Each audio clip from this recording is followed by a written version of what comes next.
Bagong magkaibigan sila tatlo. Kasi wala silang mga kaibigan na iba dito mga kabayan. Yung isa, anak ng kasis ko. Yung sa gitna, anak ko. Yung pangatlo, anak yun ng kaibigan ko.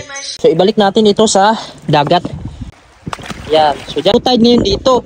Minsan may mga isda na naiiwan dito. Kaya, pasyalan mo lang ngayon mga kabayan. Ito po. Good morning mga kabayan. So, pasok na naman tayo. Sobrang lamig. Ang hirap bumangon. Parang yung likod ko parang may rugby na hirap ihangat mga kabayan. At tutulog na lang sana. Hindi papasok. Pero kailangan natin dahil trabahante lang tayo mga kabayan. Hindi po tayo para sa trabaho, para kumita. So nagluto si Mrs. ng pandesal.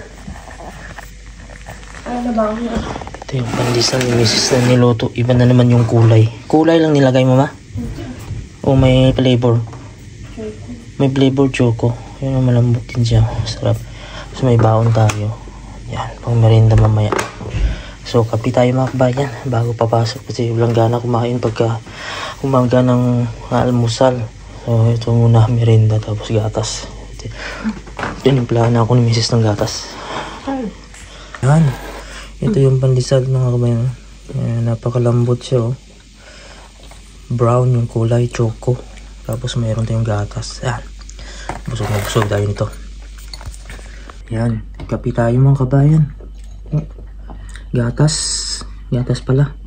Napay. Busog tayo. Sarap. Good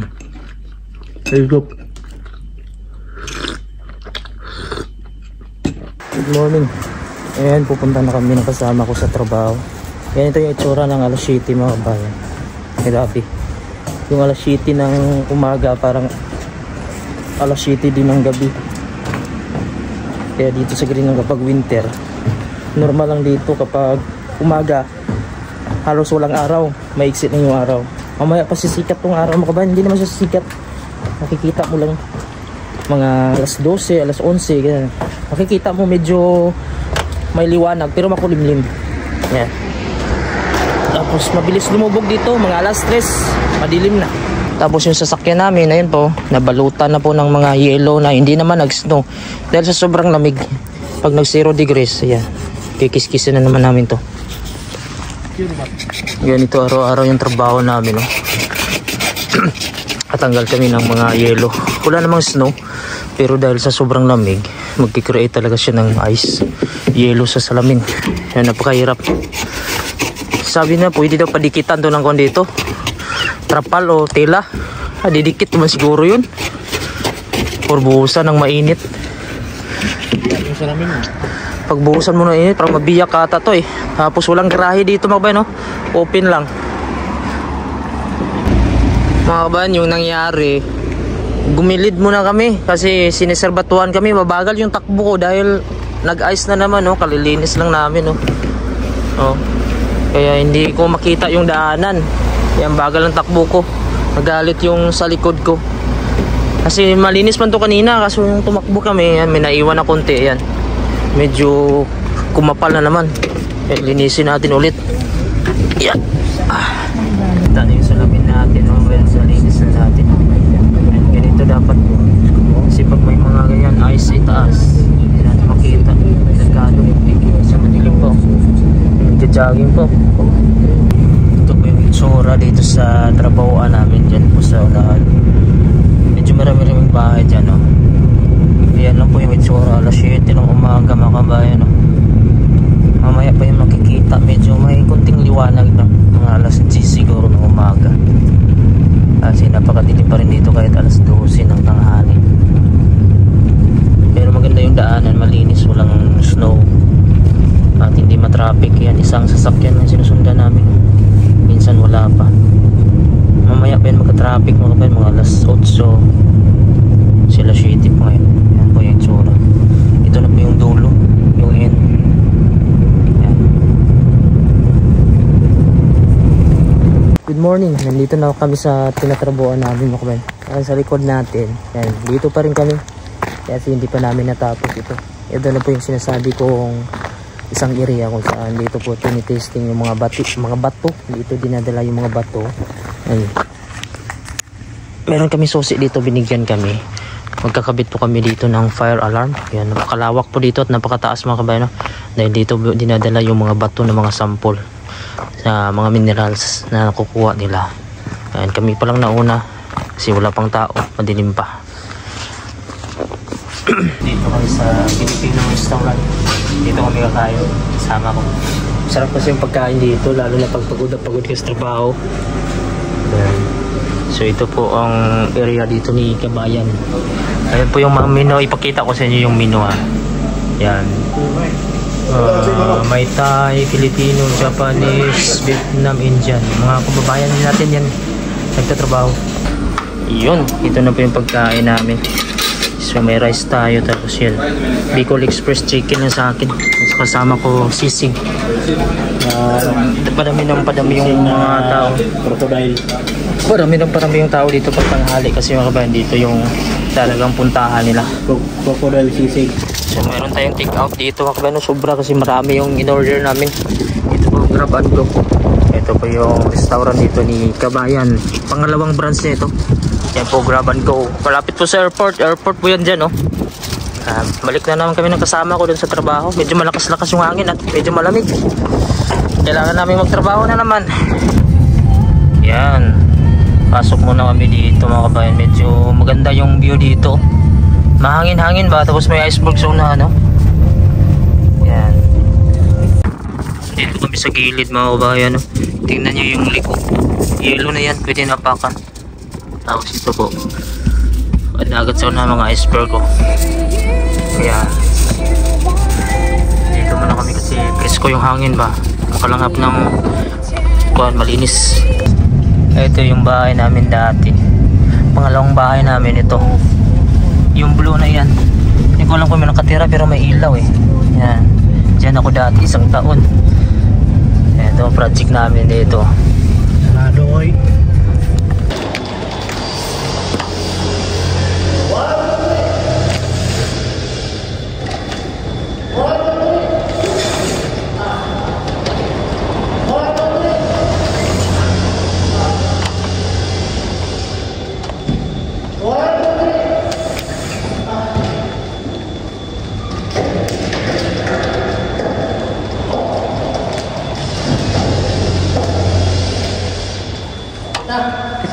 Ngayon pauwi na kami mga kabayan.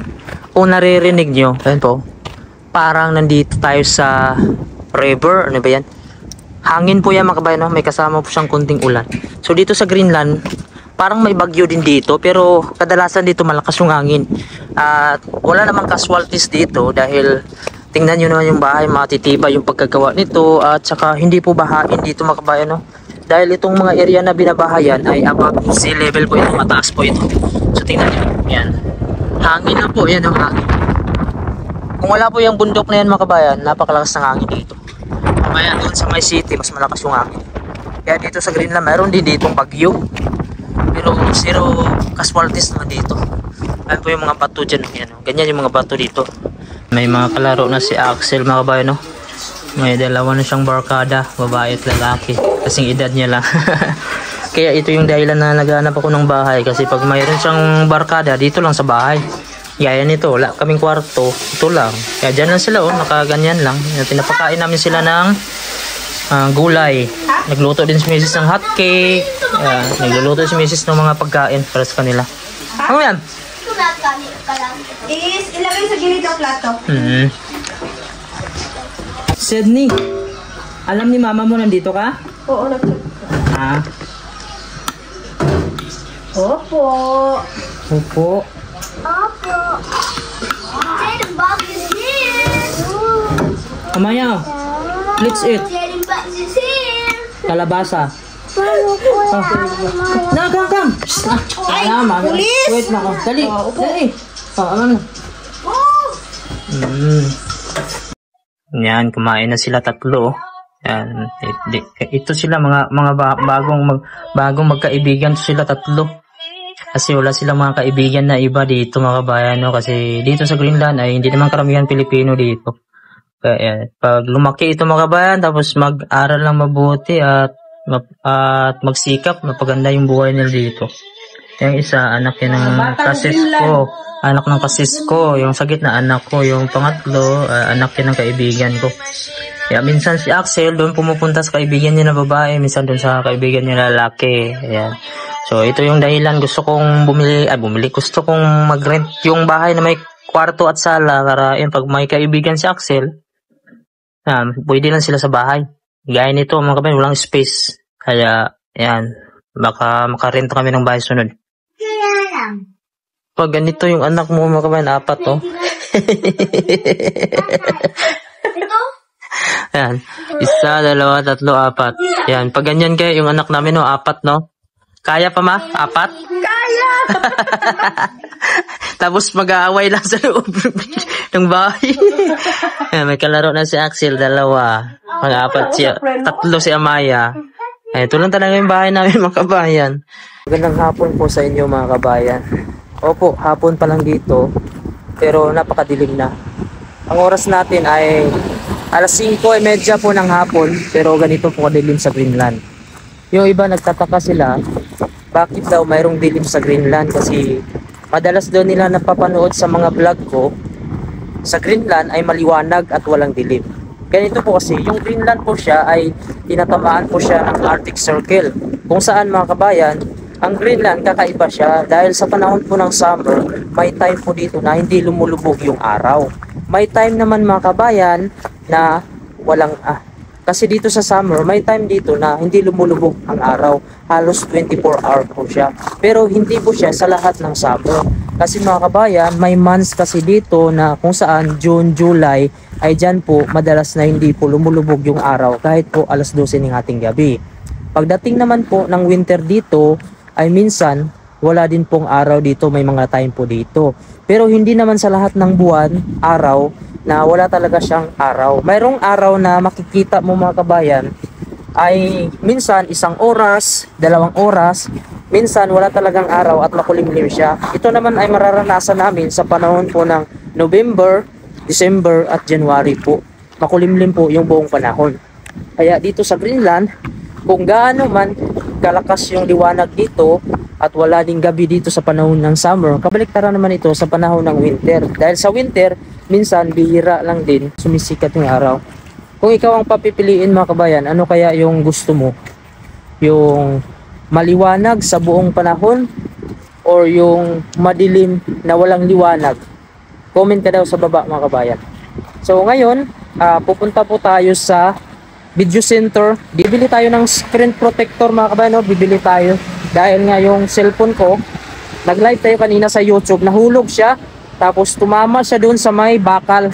So mabuti na lang, mga kabayan, at medyo makapal yung screen protector ko at hindi nawasak yung cellphone natin at yung screen protector lang po yung tinamaan. Kinabahan pa naman ako dahil ako, mga kabayan, maingat talaga ako sa mga bagay at saka medyo nangihinayang ako pag may mga gamit ako na nasisira, kaya iniingatan ko talaga.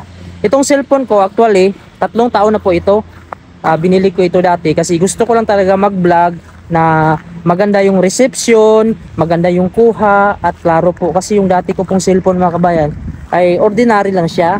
Makaka-video naman siya, medyo malabo lang. At saka marami pong nagre-reklamo dahil yung video ko ay hindi po siya 4K resolution. Pag kasi yung mga cellphone ng mga 4K resolution, mga kabayan, maganda talaga yung kuha niya. Talagang high definition siya at klarong-klaro. Kaya ito ay napilitan talaga akong bumili kasi nga ito naman ay nagpa-vlog ako. Actually, hindi ko talaga gusto na bibili ako ng cellphone kung hindi ko naman gagamitin talaga sa pagpa-vlog. So ito po yung lugar natin na madadaanan. So ngayon, samahan niyo ako. Pupunta po tayo dun sa video center. Kung napapansin niyo dito, ayan po, mayroon na po siyang mga parol. Ano bang tawag nyo dyan? Parol na mga, ayan, may star po. Ayan, sa mga poste, mayroon na po siya. So, ibig sabihin lang yan, mga kabayan, malapit na yung Christmas. At syempre, ang Greenland ay nagsiselebrate po sila ng Christmas. Dahil po, dito sa Greenland, I think nasa 90% or 80% po dito Christian, mga kabayan, sa Greenland. Kaya po nagsiselebrate sila dito ng Christmas. Yung madadaanan po natin, talagang patulak talaga sa mga kabayan dito po solid na mga bato. Dito naman, ito madadaanan natin to. Tapos may mga pwesto po dito, yan. Halos lahat po dito sarado na po, mga pwestuhan ng mga damit. Yung naiiwan na lang dito, parang mga grocery store na lang, at saka yung mga fast food, kainan. Pero hindi din sila nagtatagal kasi yung iba alas 5, alas 6, alas 7. Yung may isang grocery store dito, pinakamatagal na yan ay alas 11. Sarado na. Kaya dito sa Greenland, wala akong nakita dito na grocery store na 24 hours mga kabayan, no? Or mga tindahan, mga kainan dito na bukas. Ang alam ko lang dito, 24 hours dito ay yung mga inuman, mga bar. Kasi may bar din dito mga kabayan. Ito po ay fast food po ito. Nasa sentro po ng mga daanan. Ayan naman sa left side natin. Yan, mga bar yan. So ipakita. Hello. Ayan. So ito naman, makikita natin dito. Yan. Ito na po yung update ngayon. Yung mga dinadaanan, yan, may mga stars na po siya. Ayan. So excited na talaga mga kabayan, no? Darating yung Christmas at bagong taon. Ayan. Yun mga kabayan, no? Dito sa Greenland, kapag panahon dito ng Christmas, tapos bagong taon mga kabayan, nagsalubong dito, galanti sila dito sa paputok dahil sineselebrate talaga nila dito. Kung nakita niyo yung video ko dati mga kabayan na nagkuhan po ako, nag-video po tayo ng yung mga paputok nila. Halos ang tagal maubos ng mga paputok nila, at saka ang ganda. So ito po yung dinadaanan natin. Ito yung main road talaga, papunta din sa mga lugar. Yan. So dito madalas naglalakad din yung mga tao, mga kababayan natin na papunta ng trabaho. So ipakita ko sa inyo. Yan, ito po yung madadaanan natin mga kababayan. Hanggang dun po sa dulo, yan, may mga stars na po siya nakalagay po sa poste. Tapos yung bibilhan po natin ng ating screen protector dito po sa kabila. Sa right side po, pasok po tayo dito. Bali, isa sa kuan dito mga kabayan, nagbabantay, Pilipino din, at yung kapatid niya na babae, Pilipina. Parang asawa niya ata yung may-ari nito ng store na to, yung video center. Dito may mga binibenta din po dito ng mga sabon, mga pabango, at saka yung mga CD. Ayan.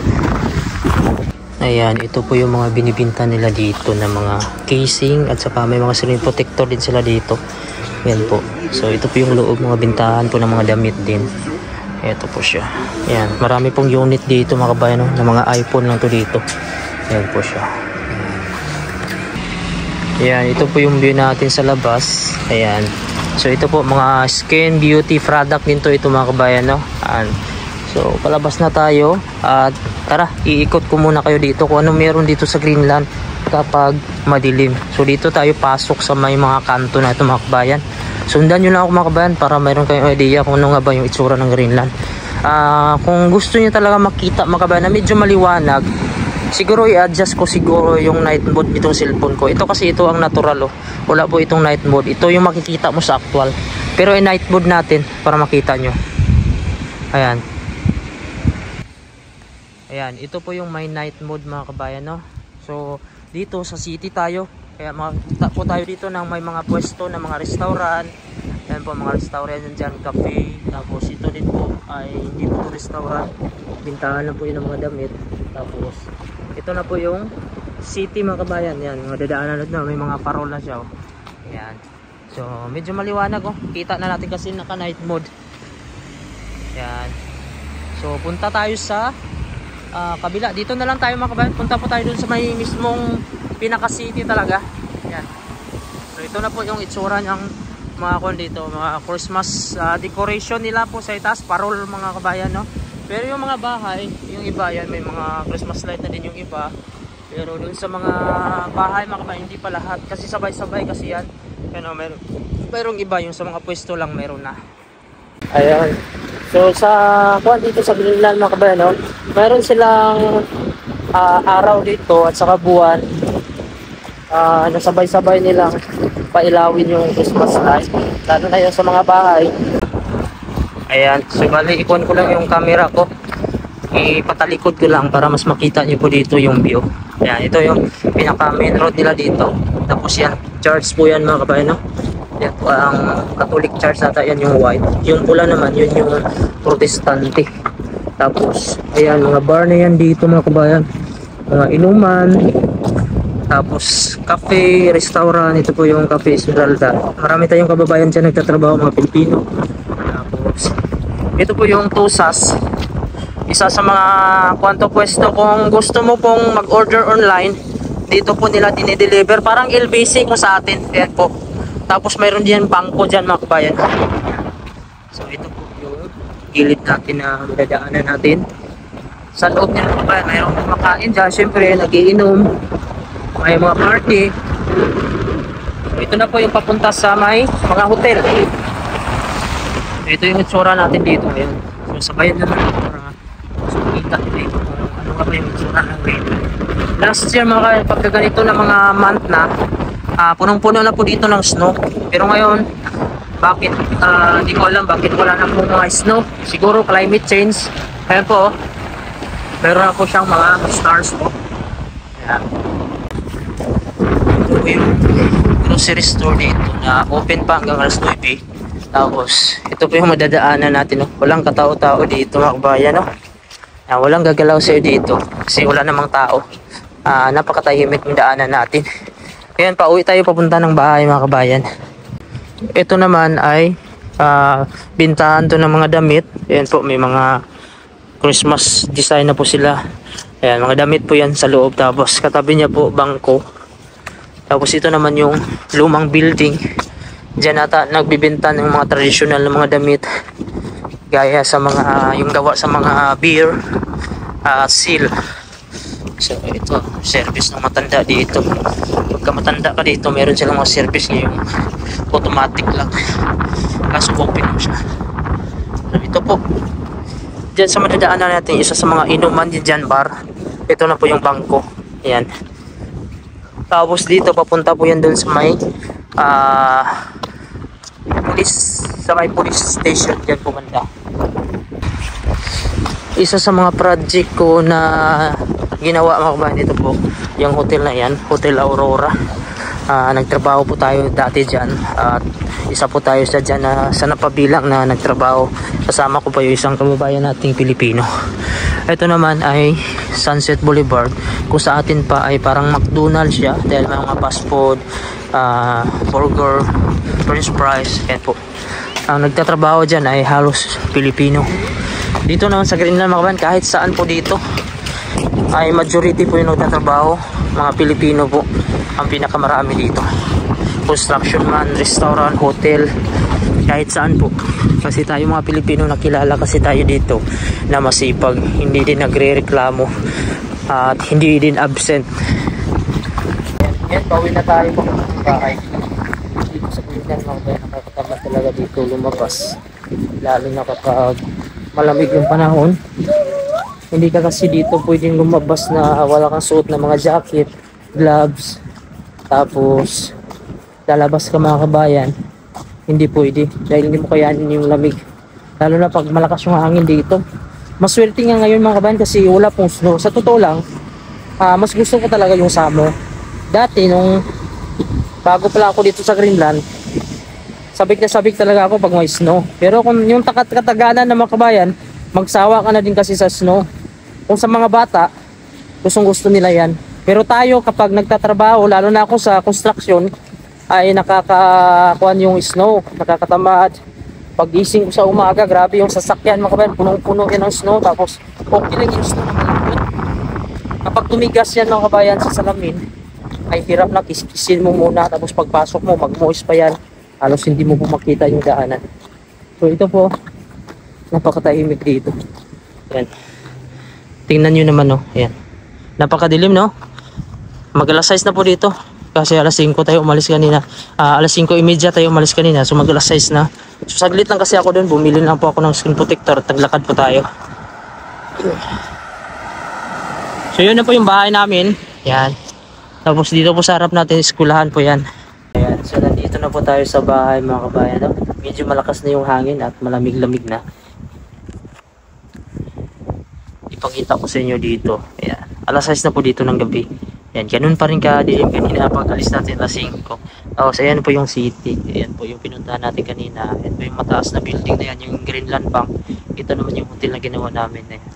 So medyo marami-rami na din building dito sa Greenland. Ayan, napakatahimik po.